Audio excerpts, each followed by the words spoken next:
My mother, Alice Brennan, was a remarkable individual. She was spontaneous, she was flamboyant, she was funny. I often kid and say, my mother would make Lucille Ball look dull.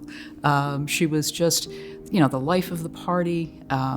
She was a fiercely independent 88-year-old woman who lived in her own home, drove her own vehicle, had a active social life that would exhaust most 20-year-olds. She could nail all the activities of daily living. As I mentioned, lived in her own home, drove her own vehicle, managed her own medications, and there were only a few. She was really, when she was at home, she was only on 3 medications. She managed her own financial affairs down to the penny, and was really just someone who loved life. So that she was a friend to so many. She was a devoted grandmother. She attended every single one of my kids' sporting events and plays and concerts. She was remarkable. Tragically, Mom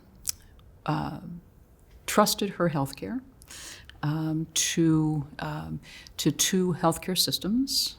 She went to a community hospital 1/3 of July. It was a holiday weekend, a long holiday weekend. And she had, as I mentioned, she was very social, and she had many, many activities planned for the 4th of July weekend. So she woke up on this 3rd of July. I was not home. My husband and kids and I were away for the weekend. And she woke up with this nagging pain in her neck, in her back, and her shoulders.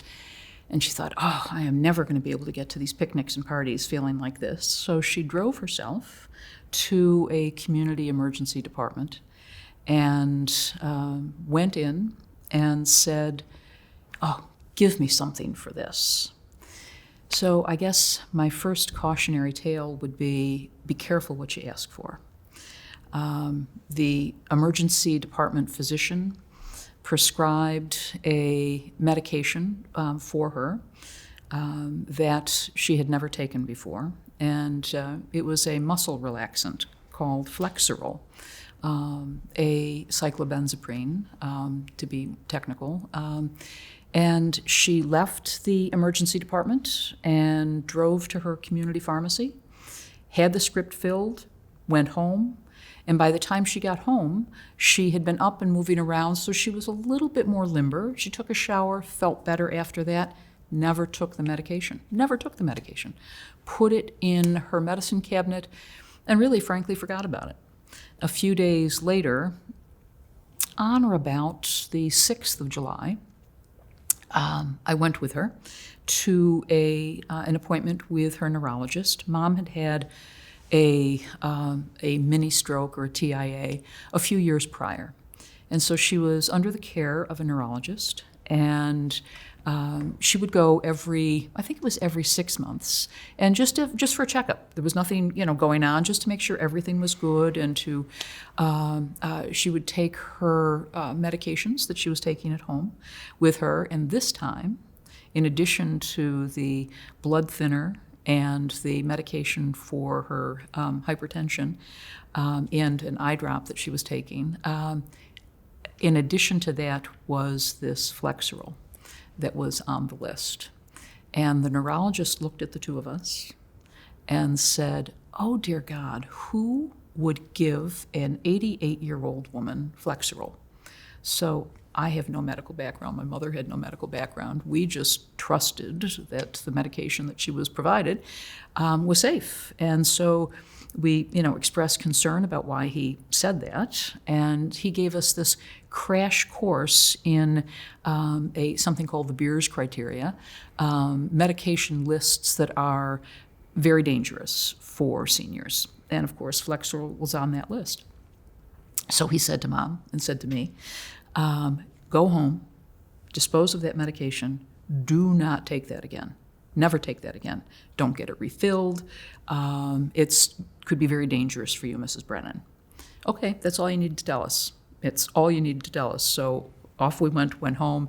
She had never taken even one of them, so we disposed of the medication, not realizing that there's such a thing as medication reconciliation. And that's something that I would never have in a million years at that time had any idea of what that was. What that is the ability of hospitals to see what medication you're on, and it's, electronic, and it tracks what medications you're on. It should not be used as an inventory system. It should be used to be able to determine, what medications are appropriate and if they're safe for you to be taking, again, not just as an inventory system. So, a couple of days after the appointment with the neurologist, Mom drove up to my house and got out of her car, kind of limping a bit, and said, "Oh, I am just falling apart. Now my knee is swollen and stiff, and I can hardly get my jeans up over it. And I've got this 70th reunion that I want to be, I'm on the steering committee, for goodness sake. I need to be at that high school reunion. I want to be dancing, and now what am I going to do?" So off we went to her primary care physician, whom she'd had for about 16 years. And he, examined her and said, "Alice, it looks like gout to me, but we wouldn't know until tests were done, so I'm going to refer you to an orthopedic specialist." Off we go to the orthopedic specialist, who said, "Well, Mrs. Brennan, I think your primary care physician is accurate, but I think we need to have you admitted to the local hospital to run some tests." So, off she goes to the hospital and is admitted, and tests are done, and the diagnosis is pseudo gout. It comes back. They treat her, accordingly, and then she was under the care of a hospitalist at this hospital. And he left word for me with a charge nurse on the floor, saying that his recommendation would be for Mom to go into a rehab facility for a week or 10 days to just make sure that she was safe to be living home alone in her 2-story home. Okay, she was willing to do it, doesn't want to do it, but off she goes to the rehab facility. And, true to her really engaging social self, she was the life of the party. She's running the bingos and going table to table in the dining room, and kind of like the Walmart greeter, and really approached her physical therapy with gusto, really did. And I would go see Mom twice a day, both when she was hospitalized and when she was in the rehab facility. And got to see her in rehab, and how she was approaching it. So she was there for a week to 10 days, as it was approaching sort of that 10-day mark, my husband and youngest son and I met with the discharge planner at the rehab facility, and to talk about her discharge, what kind of maybe durable medical goods would be appropriate for her discharge, and it didn't occur to me until sometime much later that Mom was not even, in her own discharge planning meeting. So again, another cautionary tale. Make sure that you are a full participant in your health care. Make sure that you are engaged with any decisions about your care. Nothing about me without me should be your mantra. Nothing about me without me. So that would be something that I would highly recommend. So Mom was not part of her own discharge planning meeting. And that frankly is, I think, a blatant case of ageism. And ageism is very insidious, especially in healthcare. We all would recognize sexism. We all would recognize racism. But ageism, totally different animal. So just be on guard and make sure that you are treated with the respect and the dignity that you deserve, no matter what your age. The very next day, after the discharge planning meeting, Mom was out by the nurses' station. I mean, I can still see this vividly in my head. Out by the nurses' station, hunched over in a wheelchair, gray, lethargic, nauseated. But most alarmingly, she was experiencing the most just terrifying hallucinations. And I had never seen anyone in the throes of hallucinations. I mean, maybe on television or maybe in some movie, but not my mother, not somebody who had been admitted to a community hospital for routine treatment of gout, and now is in the throes of, like a psychotic episode, where she thought that my life was in danger, her life was in danger. She was seeing things coming through windows at her. And I turned to the nurse and said, what happened to my mother? I mean, what could possibly have happened that she is now in this kind of state? And the nurse said, I don't know. I don't know. I said, well, did she get somebody else's medication? Did she, did you give her, a double dose of something? I mean, what could cause something like this? And she got Mom's chart out, and this was the first time that I saw what medications she was on. And what medication do you think might have been on that list, in addition to the high blood pressure medication and the blood thinner? If you're thinking maybe that Flexeril that she had been given in the emergency department, you'd be right. So that's where the medication reconciliation went horribly awry. So here is Mom, who was advised by her neurologist never to take this medication, had been given this medication 3 times a day for nearly 3 weeks. And that's just, that was the sentinel event, that prescribing of that medication early on tracked her all the way through, not only the community hospital, but the rehab facility. So again, another piece of advice for you would be to make absolutely certain that if you are admitted to a hospital, bring a list of medications with you. And make sure that when you are, in bed and a nurse comes with medications for you, that if you take 3 medications at home and there are 4 medications in the little white cup, make sure you ask what those medications are. And if they cannot tell you the identity of those medications, don't take them until someone can explain to you what you are taking. If we had looked at a medication list upon her initial admission to the hospital, I wouldn't be sitting here talking to you today. If we had seen that Flexeril was the medication that was going to be given to her, we would have said, no, stop, this is dangerous.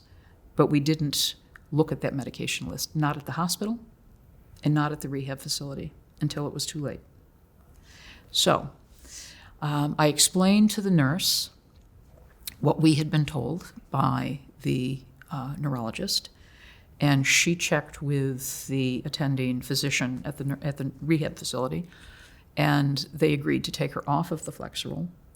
And she said, well, within 24 to 48 hours, she should be good as new if we stop it now. Well, I'm here to tell you that the half-life of Flexeril is not 24 to 48 hours. She never recovered from it. And it just continued to spiral. She was hallucinating, and in addition to all of the other adverse, effects of that medication on somebody my mother's age, in addition to the nausea and the unsteady gait and the hallucinations, there was also urinary retention. There was also, just again, this depleted, she was exhausted and she had no appetite. So all of those things combined to really take a tremendous toll on her. She developed profound dehydration, which required her to be sent back to the community hospital for treatment.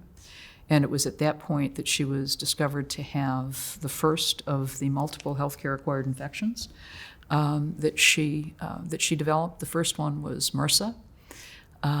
So she was being treated for MRSA and dehydration, then was sent back to the rehab facility, still so profoundly disoriented and hallucinating with an unsteady gait that upon arrival at the rehab facility, she fell. And she injured her back and her hand, had to be sent back to the community hospital, and this was within minutes of having been, brought back to the rehab facility. She was sent back to the community hospital. They took care of all of the wounds, sent her back for the final time. And I can remember it was a Sunday night, and we were in the dining room, and here she is with MRSA and dehydrated, and I'm trying to get her to drink or to eat. And she just said, I can't. I'm so sick. But I have such bad back and belly pain too.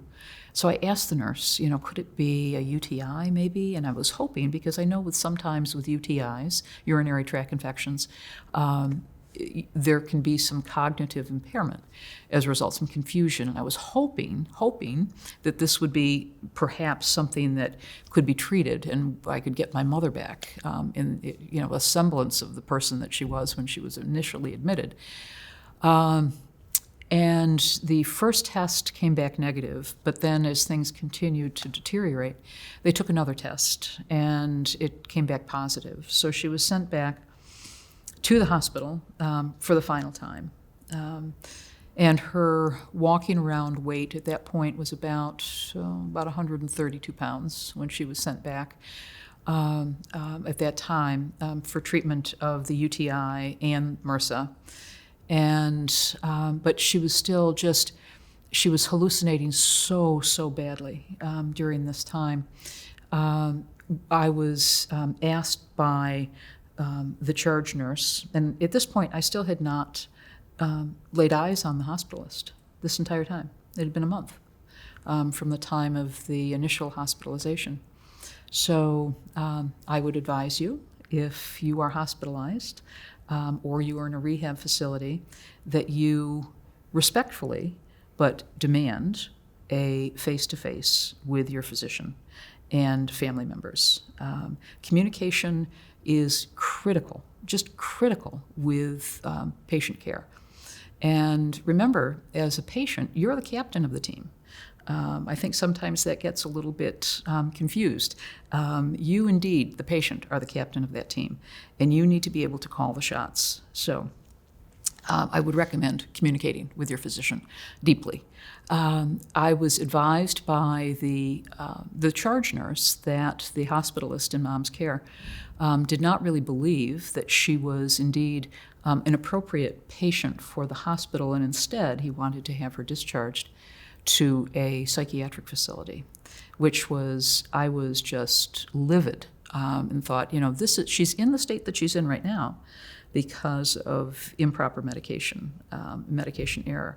And, I'll be darned if she's going to be discharged to a psychiatric facility when she has MRSA and a UTI and in the throes of hallucinations. So instead, what happened to Mom was that she was pumped full of antipsychotics. And remember, I mentioned that when she was home, she was on 3 medications. At this point in the hospitalization, she was on 26 medications, 26 medications. And it was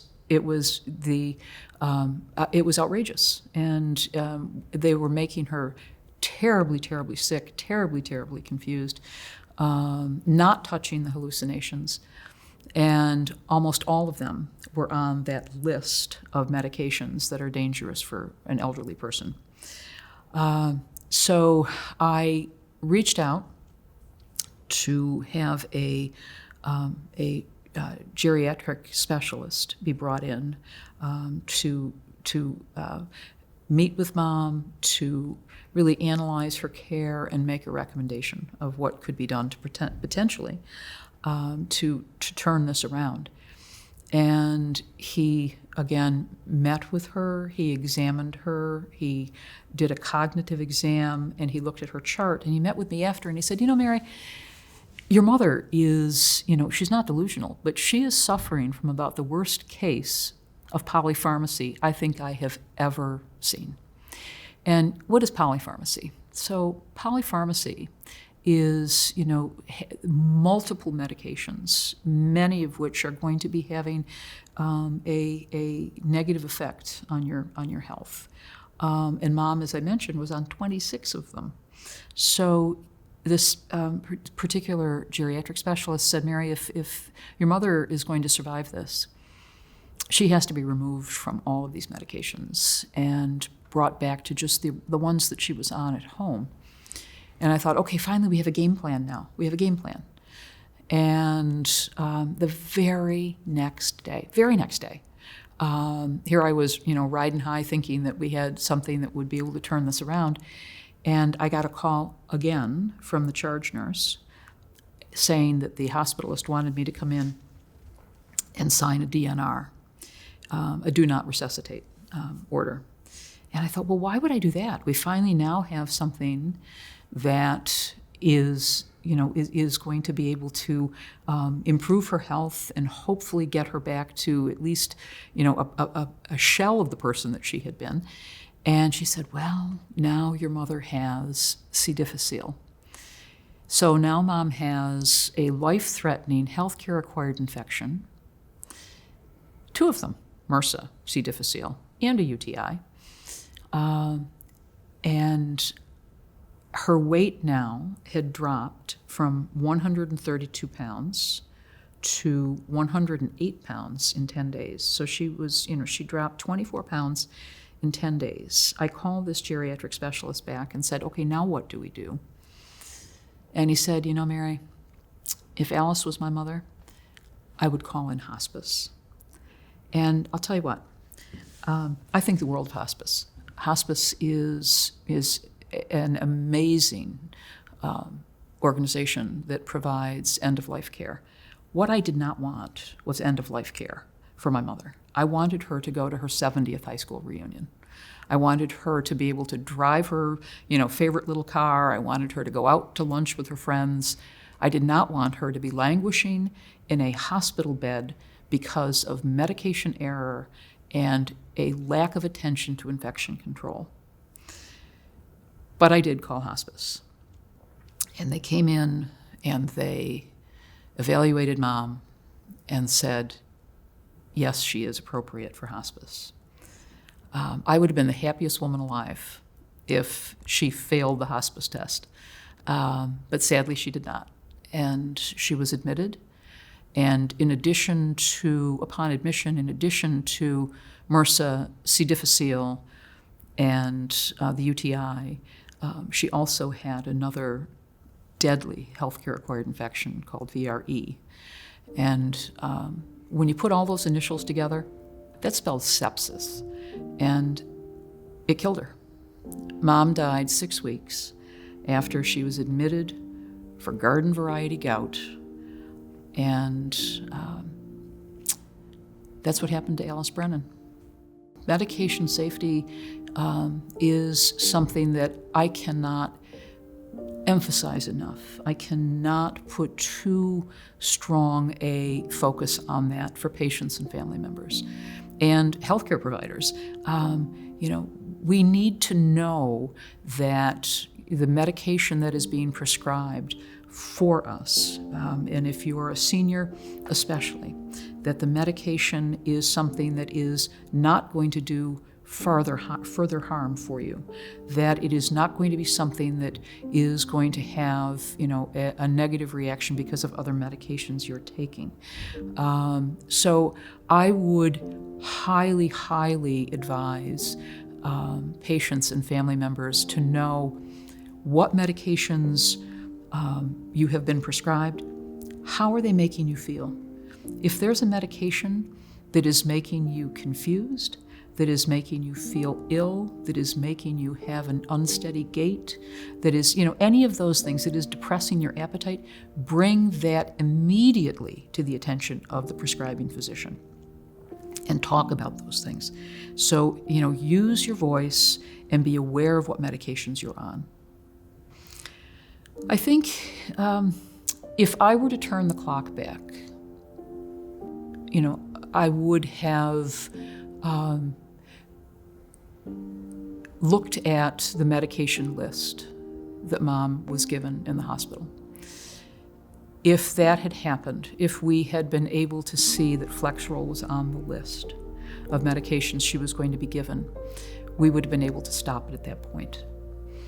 I wish that there were non-pharmaceutical answers to certain treatments. I wish that when Mom had gone to the emergency department, that instead of prescribing a medication, that instead perhaps physical therapy would have been recommended. Perhaps just saying go home and put a warm compress on your neck or your shoulders would have been a more appropriate answer. So I would really also advise you to, if a medication is prescribed to you, ask your physician, is this absolutely necessary? Is there an alternative? Is there something else I could do? Could I go to physical therapy? Could I do something else?